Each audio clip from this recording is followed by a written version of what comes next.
ओम श्री गणेशाय नमः। नमस्कार मित्रों, आप सभीનું હાર્દિક સ્વાગત છે અમારી યુટ્યુબ ચેનલ ઇન્ડિયન ફેસ્ટિવલ્સ પર। તો આજે આપણે જાણીશું અધિક માસમાં આવતી અત્યંત પુણ્યદાયી પરમા એકાદશીનું વ્રત કથા વિશે। માન્યતા છે કે પરમા એકાદશીનું વ્રત કરવાથી જીવનના દુઃખો દૂર થાય છે, પાપોનો નાશ થાય છે અને ભગવાન વિષ્ણુની વિશેષ કૃપા પ્રાપ્ત થાય છે। તો આવો જોઈએ પરમા એકાદશીની વ્રત કથા। પ્રાચીન સમયમાં કંપિલય નગરીમાં સુમેધા નામના એક બ્રાહ્મણ રહેતા હતા। તેમની પત્નીનું નામ પવિત્રા હતું। બંને અત્યંત ધાર્મિક અને સદાચારી હતા, પરંતુ ખૂબ જ ગરીબ હતા। ગરીબી એટલી હતી કે ઘણી વખત તેમને ભોજન પણ મળતું ન હતું। તેમ છતાં પવિત્રા ક્યારેય પોતાના પતિને દુઃખી થવા દેતી ન હતી અને હંમેશા ભગવાનનું સ્મરણ કરતી હતી। એક દિવસ સુમેધાએ વિચાર્યું કે ગરીબી દૂર કરવા માટે અન્ય દેશમાં જઈને ધન કમાવવું જોઈએ, પરંતુ પવિત્રાએ તેમને સમજાવ્યું કે જે ભાગ્યમાં લખાયેલું હશે તે જરૂર મળશે, ભગવાન પર વિશ્વાસ રાખવો જોઈએ।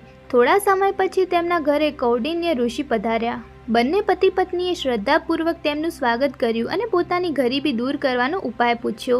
ત્યારે કૌંડિન્ય ઋષિએ કહ્યું કે અધિક માસના કૃષ્ણ પક્ષની પરમા એકાદશીનું વ્રત કરો।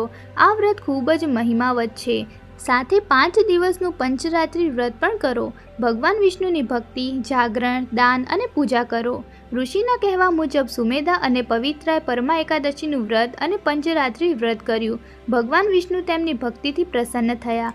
થોડા જ સમયમાં રાજકુમાર તેમના ઘરે આવ્યો અને તેમને રહેવા માટે સુંદર ઘર તથા ધન સંપત્તિ આપી। તેમની ગરીબી દૂર થઈ ગઈ અને તેઓ સુખપૂર્વક જીવન જીવવા લાગ્યા। પરમા એકાદશીના પ્રભાવથી તેમણે આ લોકમાં સુખી અને સમૃદ્ધિ મેળવી અને અંતે ભગવાનના ધામની પ્રાપ્તિ કરી। આવો જાણીએ પરમા એકાદશીનું મહત્વ। શાસ્ત્રોમાં જણાવ્યું છે કે અધિક માસમાં આવતી પરમા એકાદશીનું વ્રત હજારો યજ્ઞો અને તીર્થયાત્રાઓ જેટલું પુણ્ય આપે છે।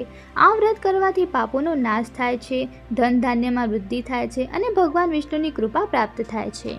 તો મિત્રો, આ હતી પરમા એકાદશીની વ્રત કથા।